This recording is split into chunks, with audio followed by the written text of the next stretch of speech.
I keep having this phrase in my head that you said earlier about doging Russia. Russia needs a doging. As you might know, I live in Brazil. I'm American, but I live in Brazil and I have for many years. And over the last 2 months, you have this right-wing populist movement led by Jair Bolsonaro, and they talk all the time now about U.S. aid and where money has gone, because there's been a lot of U.S. aid money into Brazil as well. And you have now right-wing conferences in the United States, and they're often attended by right-wing leaders from every continent, from Europe, from South America, from everywhere. And it is kind of ironic because all of these right-wing populist movements are very nationalistic in the way they describe themselves and the way you're talking about this Russian identity, Russian sovereignty, Russian patriotism. But at the same time, maybe because of the internet, maybe for other reasons, there seems to be a very close linkage, almost like it's like an international movement as well, where populists and nationalists are linking up together increasingly and forming a kind of worldwide movement. Is that how you see Russian nationalism? You're very tapped into the right-wing discourse in the United States. I can see that. And I see that in a lot of other populist and nationalistic movements as well. There's a little tension because it's the idea is we want an expression of our own country, our own culture, our own history, our own borders. But at the same time, it seems increasingly, I don't want to say like globalism, but it does seem to be an internationalist movement as well. Is that how you see it? Yes, I agree. Because that is interesting that being European, Americans, Brazilian, and Russians, we have the same threat of the loss of our identity and cancelling of our cultural values, traditions, because the globalists they promote the kind of postmodern relativism. So no values, no gods, everything is optional, and there is no organic identity. All identities are just the game. So you could choose any identity you prefer, and all the values are relative, and so there should not be national states, national culture, no civilizations, only one civilization, liberal, end of history, and so on. And that is directed against Russia, against Russian understanding of what Russia, Holy Mother Russia, is, what is our tradition, our religion, our value. The same, it is against United States of America, including against those conservative part of it, very, very large as we see. That goes against majority of European population under the rule of globalists. The same, I think, for Brazilian people. So I see that this coordination or beginning of coordination of these conservatives, and the people. I don't like term nationalist because I am not nationalist. I don't think that is good term that fits for Russia, because we had here much more a civilizational state with different nations. Not just a nation state. No, absolutely never nation state. Soviet Union wasn't national state. Russian Empire wasn't national state. So nationalism maybe for Western country it is normal term. For our country is the wrong term. So I could not. They describe me as ultra-national, but I'm not nationalist at all. So that is just irony. But I think I agree.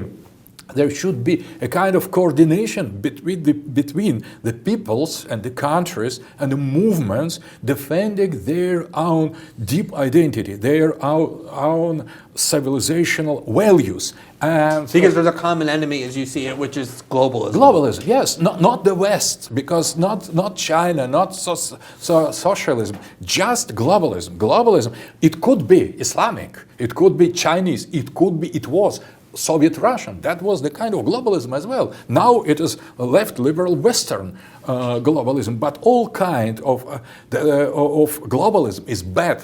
When you say Soviet Russian, globalism. That's how it was before. Communism. Do you mean the exportation of the Soviet ideology to other parts Yes, of the world? yes, yes, which that- you oppose? Yes, I was dissident in the Soviet time. Right. I was formed as traditionalist, as philosopher of conservative values, and I still that was in the beginning of 80s.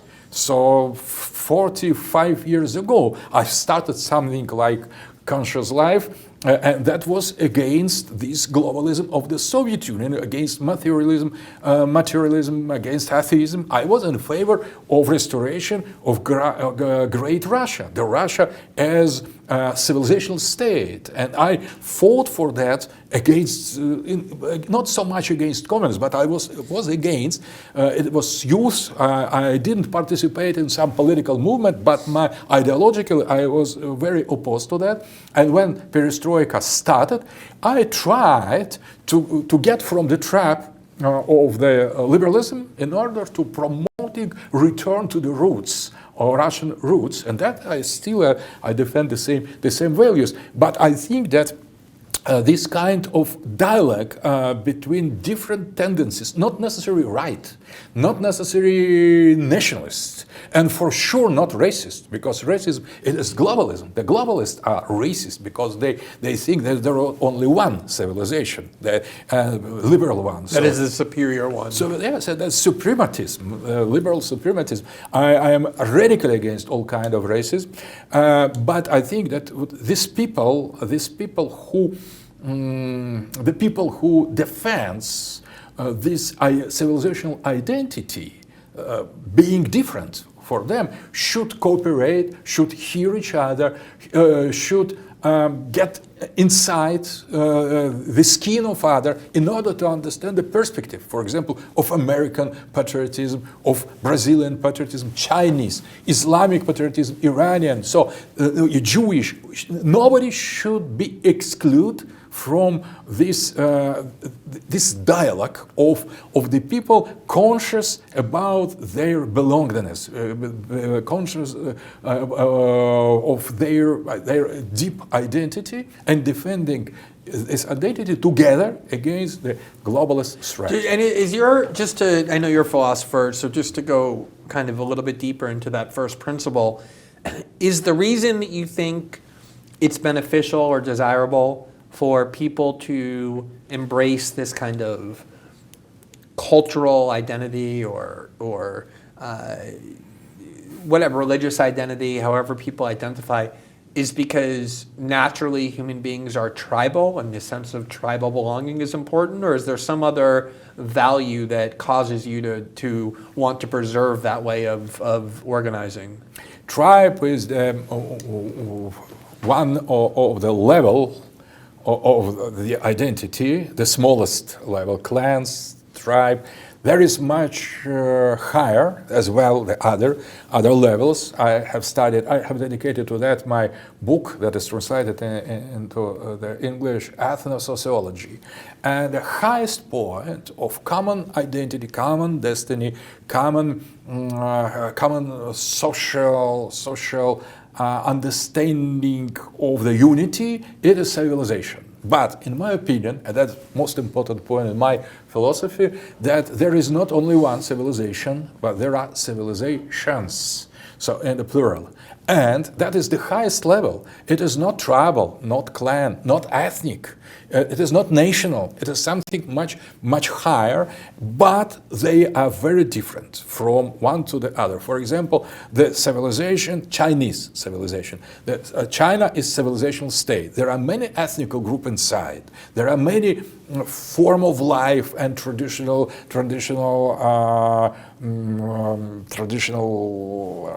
peoples and communities and societies, but there is something common. They could not read correctly hieroglyphs in the north or in the south. They are different. So that is inclusive, great civilization, not just people or clan. They look different. So China is a continent, a universe. The same for Russia. The same for United States of America. The same for Europe. So there are civilizations. And there is no direct hierarchy. There is no hierarchy between them. So Indian civilization, Islamic civilization, not Iranian, Persian, Turkic, Malaysian, but these are nations, and you're talking on a higher level of civilization. Absolutely. So nations could be the part of civilization, but civilization, it's something that is highest unity possible. And if we imagine, or if we are in search of much higher level, we need to take in consideration all these civilizations. So we need to ask Chinese man, how sounds the term man? What do you mean by being man? Ren, it's man in Chinese. And what are implications? What are the basic texts you have derived this term from? The same for Islam, the same for Africa, for Latin America, for Russia, for Europe, and only after taking in consideration these civilizational claims or translations, we could arrive at some system. There will be, for example, human rights, but human and rights in each civilization, they have totally different meaning. And now we are dealing with the Western, modern, liberal understanding of what is human and what is right.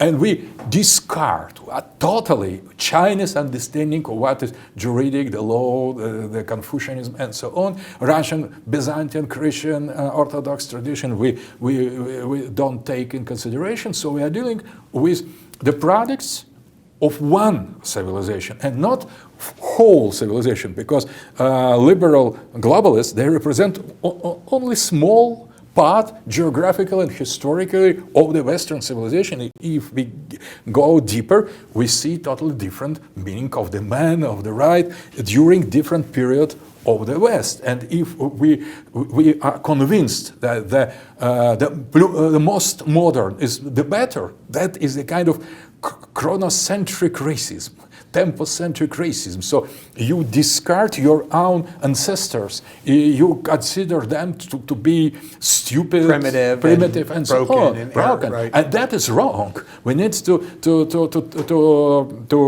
respect them. We need to understand them. And the most we are dealing, for example, with Russian ancient language.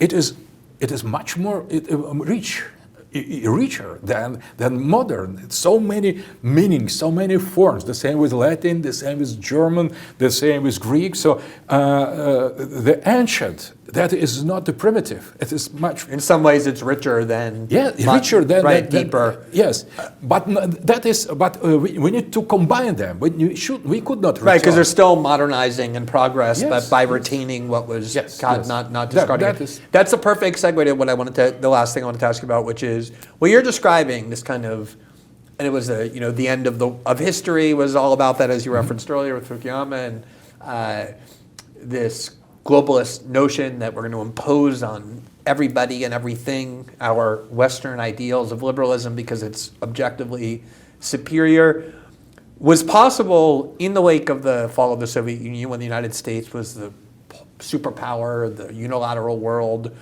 governed by one major power.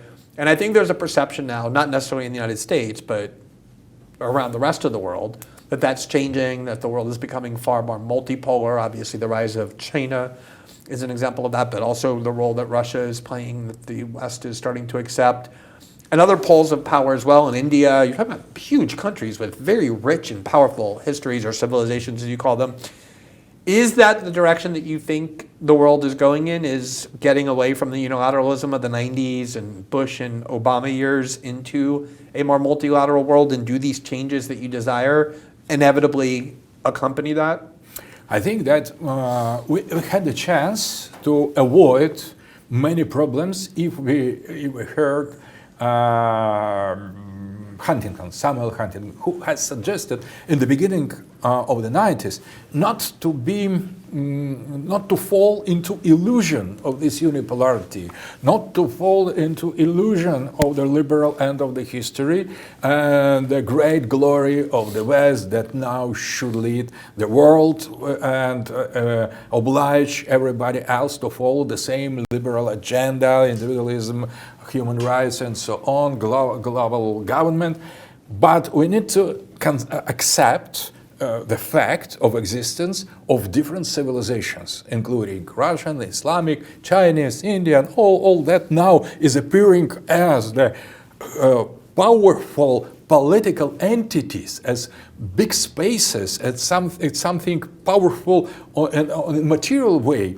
Huntington has seen that as a concept, as the ideas. The war of civilizations, as he described clash it. of civilizations. Clash, but that is not important clash. Everybody take in consideration, pay attention to clash. But we need to pay attention to civilizations in plural. And that was the clash. It's possible where is war, there could be peace. Where there is peace, there could be war. They are linked together. Clash or not clash or dialogue, they are interchangeable. So the most important civilizations, and we had the chance to go that way, but we didn't go. Why not? I think that that was the kind of inertia of the Cold War. So there was bipolar system based on propaganda, political concept, and when one pole disappeared, there was the other. The other didn't disappear or didn't didn't transform.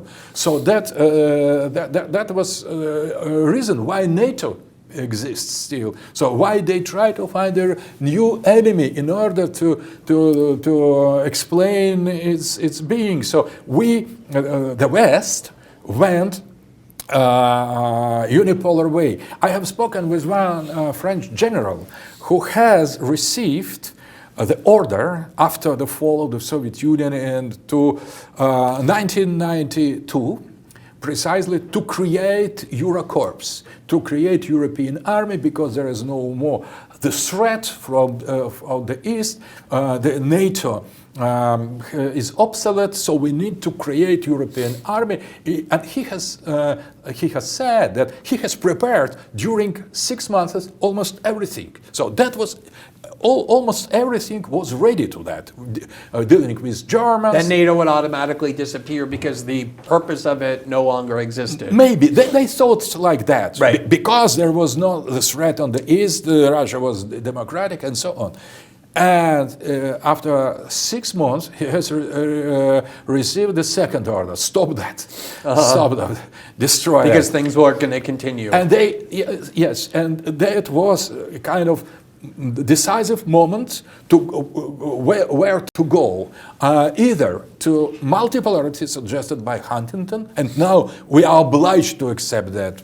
Marco Rubio has accepted that already. So we are in multipolarity, but this multipolarity is the result of the wars, of the conflicts that they still didn't end. These wars, they continue. So that was the wrong decision, and this idea of continuing unipolar moment, as Charles Krauthammer has said, that was the great crime against humanity. So in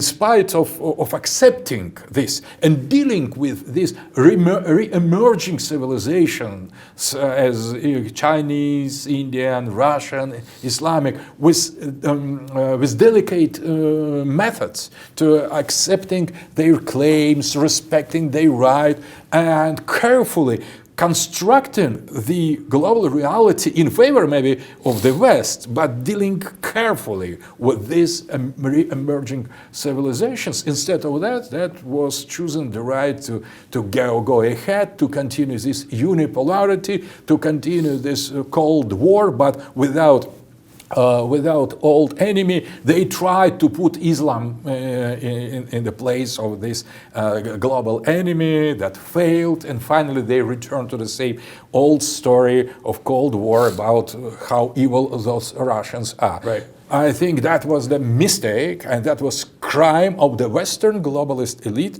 not hearing Samuel Huntington. Well, and ironically, you seem to be suggesting that had they been more delicate about it, how they found a new way to deal with the world, different than how they dealt with it during the Cold War, that maybe they would have been more effective in imposing a global order because it would have produced less of a backlash, the kind of backlash that we're now seeing. Yeah, exactly. Maybe the West could assure its leading role in this multipolar world, and now everybody hates the West because of this artificially prolonged unipolar moment. More you insist, globalists insist on continuation of this unipolar moment, the more radical backlash is and will be. And Trump, in that sense, he is wise. He is doing exactly what the responsible, correct European, global Western leaders should do. Let the other create their greatness, their civilization, their poles, if they can. So Trump, he doesn't promise to the other to make them great. So it is up to us to make us great. That is why we need a Russian Doge. Well, last question, and it's the perfect conclusion, I think. There was a speech, I don't know if you saw it, I think it was in 2023 by Fiona Hill, who's a long time. Yeah, okay, so spy, the leader of the spy, American spies. Yeah, she's been a pretty very, but she's also been a very kind of militarist person when it comes to dealing with Russia and China. She worked in the Trump White House, but she gave a speech to a bunch of European national security elites in 2023 where she said, look, this may not be what I want to tell you, but I have to tell you because it's the reality, that when we do things like fuel the war in Ukraine, or even what the United States was doing, arming and fueling Israel's destruction of Gaza, leaving aside the morality of it or the wisdom of it, she said that's exactly the kind of resentment that gets created around the world that is driving a lot of countries into the arms of China and BRICS and looking for alternatives to a unilateral world, because there's a perception that instead of respecting the world, we use our superior military force to bully it, to get our way. And that's inevitably going to create a backlash. It's inevitably going to push people away from us. Do you basically agree with that framework? That's correct. This remark, this observation is totally correct. But it was just bizarre to hear it from her, since she. There is the only difference. So there is multilateralism and multipolarity. Multilateralism is based on the idea there is only one truth, and that is Western modern liberal truth. But you need to hide that. You need to trick the other, not necessarily cheat, but to make the image of that you respect them because they are savage, that you should respect, you should treat them carefully in order to promote your agenda. It is multilateralism. And there is multipolarity that is based on the sincere faith that there are different civilizations that we could not compare between each other. They have their own measures inside of them. All of them have their proper vision of what is time, what is life, what is soul, what is God, what is space. So, and if you accept this sincerely, this plurality of civilizations, that is not about leadership, that is about humanity. So that is new, not so much realistic, but idealistic vision. So I think that is difference. Multipolarity is very, very sincere and very loyal to the principle of this multipolarity. Smallest group of people, of tribe, could have their own universe. We shouldn't educate them how it is in the reality, because in their reality it is so. So that we should apply to civilization a kind of anthropological approach That respects diversity. Yes, actually. Absolutely. Diversity and universes and differences and the thing that could seem to us to be weird or strange, we shouldn't judge them, because for them maybe what we do seems very, very strange. So that is diversity and real pluralism of civilizations. So that is the principle, that is philosophy. And I think Fiona Hill just thinks how better to For sure, it was just a strategic point that she was making, not a broader moral or ethical one, but one that I think nonetheless Europeans needed to hear. But she is right. Yeah. Well, Professor, thank you so much. This has been very interesting, and I really appreciate your taking the time to talk to me. You're welcome. Thanks for watching this clip from System Update, our live show that airs every Monday through Friday at 7 p.m. Eastern exclusively on Rumble. You can catch the full nightly shows live or view the backlog of episodes for free on our Rumble page. You can also find full episodes the morning after they air across all major podcasting platforms, including Spotify and Apple. All the information you need is linked below. We hope to see you there.